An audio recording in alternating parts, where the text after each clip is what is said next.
Hello and welcome back to Football Manager 2018 with Blackburn Rovers, and we're starting on the finances screen because, not the finances, on the financial fair play screen because we're failing it.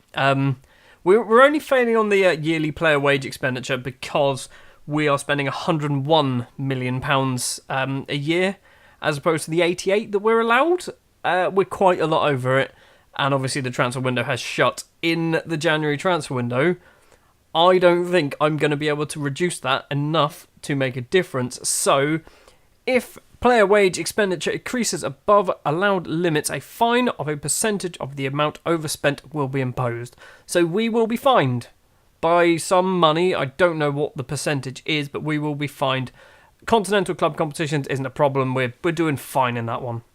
Since the last episode, we've played just the 3 games. First up in the Carabao Cup was an absolutely shocking performance against Sunderland. A 1-0 defeat means we go out at the first possible chance in the Cup to a poor Sunderland side. I say poor Sunderland side, we were very poor, and I actually completely forgot to do substitutions, which didn't help.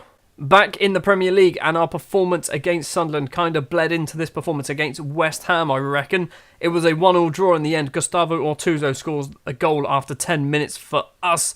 Late on in the second half, Kadir Ayer scores 1 for West Ham, making it 1-1. Wasn't the best of performances from us, but at least it's a point. Then, back in the Champions League, up against Olympique Lyonnais, it was a 3-1 victory to us in the end. Pasquale Solé scores after 36 minutes. Alberto Torres in the second half makes it 2-0. As we go through the game, Nikao pulls one back on 64 minutes for Lyon, and then finally Pasquale Solé gets a second of the game and a man of the match performance as well on 79 minutes, giving us a 3-1 victory and 3 more points in the Champions League.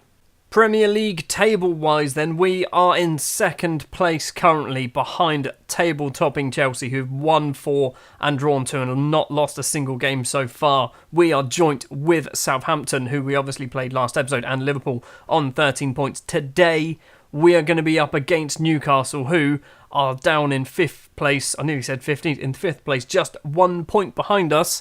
We really do need to pick up 3 points here because that'll put us on 16 points. Put a bit of space between us and Newcastle. Obviously, teams in and around us will probably be still there. Liverpool are playing Tottenham in a minute. So by the time we kick off our game against Newcastle, we might actually be third. We're not playing Newcastle for another couple of days. So there's a big international break coming up, I believe. And this, every single time we get the old call-ups, this always amuses me. Serbia, we have Kampar, Urukalo, Dimi, Branko Markovic, Boban Stevkovic, Slavko Anacic, Nikola Popovic, and Ivan Petrovic have all been called up to the team. If you actually look at the Serbia national side, so the usual starting 11, can we see what they played the last match? There you go. So the last match, they played Markovic, Urukalo, Stevkovic and Petrovic and Popovic. Kampar and Lakisevic were on the bench. Lakisevic, I don't think, got called up, did he? He did not. He's in the under-21s. So we've got a ridiculous amount of Serbians in our team. And I don't really know why. I do know why. What am I on about? Of course I know why. Because they seem to produce really good youth players. It just makes me laugh that we've got so many of them. It's late on the Friday. We are playing on the Saturday, I think, and Tottenham have kind of done us a favour against Liverpool. So we do remain in second place. Tottenham, where are Tottenham? 15th. That is Tottenham's first win of the season in 7 games. That's quite bad for Tottenham. It is 7th place versus 2nd place. Newcastle have dropped down thanks to various other results that have gone on.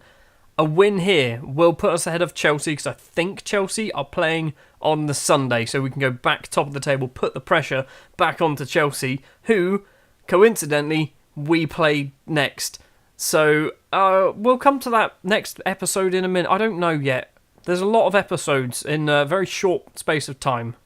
The starting lineup that we are going to go for. Juan Pablo Vélez will be the goalkeeper. Rafael Capone is going to make a rare start today. Urukalo and Rigo Gomez round off the back 3. Branko Markovic and Ahmed Bassoni are the fullbacks.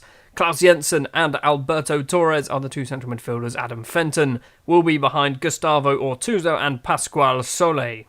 I made a bit of a mistake after the Lyon game, and I didn't rest anyone, which is why you've got a lot of players, Urukalo, Rigo, Markovic, Bassoni, all of those lot that are kind of low 90s. hence why I've dropped Stevkovic. He's gone to the bench. We've got a big international break, so I'm thinking they should be fine, but I am concerned. Also, hold on, what's going on here? Atletico Madrid want Sole, and Atletico Madrid want Ortuso. What? Newcastle United's side is basically someone who's played Football Manager from the first day of the season and just bought all the wonder kids, or all the players who are really young but load of potential. So you've got Meret, Retsos, is it? Retsos, yep. Pinto, Cook, McKennie, Sessegnon and Keane. That's just a ridiculous team. 10 years ago, that team, in this game, that team would be world-beating. To be honest, they're probably not terrible right now. And they've still got this guy, 162 goals in 310 appearances. He wants to leave to play in the Champions League. Hold on. Will you take 60 million for him? It's unacceptable. What do you want? Let's just do an inquiry. I want to know how much you want for Moritz Lippens. Right, back to the game. Enough of that transfer distraction. I love the way I started the episode by saying we are massively over our wage budget, and now I'm trying to buy a player who's currently getting paid £300,000 a week. And already, 7 minutes in, just by starting the match, we've moved top of the table. Keane with a free kick. Torres heads it clear. What's happening here? It's cleared. It is cleared, and Fenton is in the other half, one-on-one with the keeper. He's controlled it. He's taken it out wide. Two in the box. If he can find one of them, he's found Pascual Sole, and Sole has made it 1-0, 10 minutes on the clock. He's not going Atletico Madrid. I'd rather sell Ortuso. Or will I? I don't know. We'll deal with that at the end of the match. Martin with a free kick. Bienzale runs forward, finds Lewis Cook. Forward to Ryan Sessegnon in the area, crosses in. Bienzale gets it back on the edge. It's in the middle. It is, I'm not sure who had the shot, but Velez has made the save. Is that the whole highlight, or are we going to build from Urukalo, Jensen to Torres? Torres lumps it upfield. Ortuzo's running onto it. He's got two players either side of him wearing Newcastle shirts. He goes it alone and hits it just wide. Weston McKennie with the throw. Cook. Bienzale crossed in. Sessegnon controls. Markovic can clear. Ortuzo controls it even better. Sole. Ortuzo gets it back. Runs forward. Edge of the area. Ortuzo hits it wide. Is it going to be one of those days for Gustavo Ortuzo? Half time, and it is 1-0 thanks to that Pascual Sole goal. Not been a huge amount of action, really.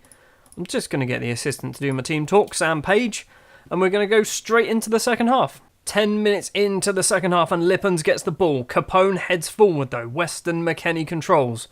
Bienzale, a crossfield ball. Great ball for Ryan Sessegnon to collect. I was going to say the youngster. He's probably about 30. Cross in. Lippens is there. Velez can't make the save. And Moritz Lippens has put it in the back of the net. It is 1-1. And he is obviously a very good footballer, because every time we play against him, he always bloody scores. Right, I need to do a change. It's going to be Ortuso off. We're going to bring on Thomas Valenta, the former Celtic striker. That's all we're going to do at the moment. I'm tempted, very tempted to bring off Markovic as well, but I'm not really sure who to bring on. Probably Valentin. Makes the most sense. Well, the decision has been made for me. Markovic is coming off injured. What is up with him? What have you done, buddy? You've got a potential neck injury. That does not sound fun. Corner for Newcastle. It's there. Retsos is there. Lippens has scored. Moritz Lippens has scored. Retsos gets the assist. How are we? 2-1 down. We dropped down a third. Newcastle obviously move up into probably top of the table now, I think. That is not good. That was just awful defending. 15 minutes left to try and turn it around. I've just demanded more. We've got 5 minutes left and we're getting no highlights at all. We've only had like 3 highlights for the entire game, and that's been the goals. Basuni with the throw. 1.5 minutes left. Sole flicks the head on. Retsos clears. Basuni going to hopefully keep it in play. Gomez Rigo doesn't get the ball and the counter-attack is now on. It's not on. Jensen intercepts. Jensen to Basuni. Are we going to actually get a highlight from this? Flicked head from Sole. Fenton gets it now. Fenton's got Valenta in front. He's got it alone. And Adam Fenton really should not have done that at 2-1 down.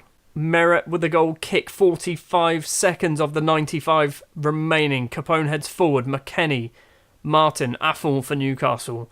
They are going to win this. I was going to say we don't deserve to lose. I think we do deserve to lose, but this is not a good result. Gomez Rigo with the ball. Just take your time, mate. It's not like we're losing. Torres forward to Fenton. Fenton to Sole. Sole, he's got Valenta in front. Valenta, no real support. Back to Jensen. 10 seconds to play. Jensen, get it forward. Lumps it across to Basuni. Controls it. Yes, he does. Crosses in. He was offside.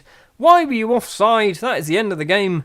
Merritt doesn't even get a chance to take the free kick, and it is a 2-1 defeat. And Moritz Lippens must have known. He must have been told that we put in a bid before the match, so he decided to really piss us off and score 2 goals. Sam Page, I think we should let the team know we appreciate their efforts. No, I'm far from pleased. That result then does drop us down into 3rd place. Southampton are possibly playing Chelsea tomorrow, which we will go forward until that match is done, or the Stoke-Huddersfield game, or whatever else games are still to play. So we'll see where we are at the end of this game week. And Branko Markovic has damaged his neck. He's going to go to a specialist. It's only £1,000. So Chelsea do manage to pick up 3 points against Southampton, which leaves us in 3rd place. Chelsea go once again back to the top of the table. Unfortunately, now there is a big old gap. What's that? 4 points between us and top of the table Chelsea. 2 points between us and Newcastle, who've obviously just defeated us. Before we go on a fairly hefty international break for 13 days, let's talk about Gustavo Ortuso and Pascal Soler, shall we?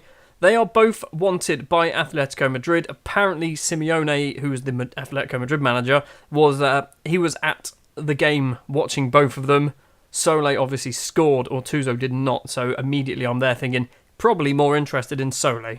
Now, given the option, would you want to keep Pascual Soler or Gustavo Ortuso? Now, they are both fairly similar. If we do a comparison, compare with him like that. So, I say fairly similar. Pascual Soler, he is an out-and-out striker. He can't defend. He doesn't need to defend.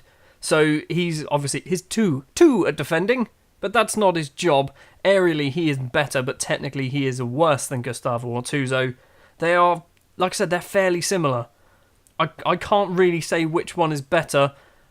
Going on age, Pascual Soler is 24, Ortuso is 25. Still not a huge difference in it. Out of the two of them, what one would you keep? I'm assuming Atletico Madrid are going to make a bid for one of them. What one would you keep? What one would you sell? I'm leaning towards getting rid of Ortuso. He's worth £56 million. He's got a much, much more expensive contract, £120,000 a week. We can probably, I think I said this at the start of the season, if we can sell him for about 80 million, we can make a bit of profit on him. That's a decent amount of money, and I think we can reinvest that sensibly.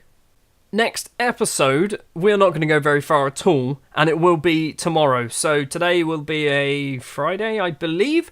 So we're going to have an episode on Saturday, which will be the Chelsea game. We're also probably going to have the Inter Milan game, and we're not going to have those two. I'm starting to think the whole one match an episode, I like the idea. Problem is, when we get like this, we've had literally that match, and then probably that match will all be episodes, which is kind of, maybe I shouldn't do them individually. Thank you very much for watching this episode of Football Manager 2018 with Blackburn Rovers. If you did enjoy, if you wouldn't mind leaving a like. If you want to see more, hit the subscribe button, and I will see you next time.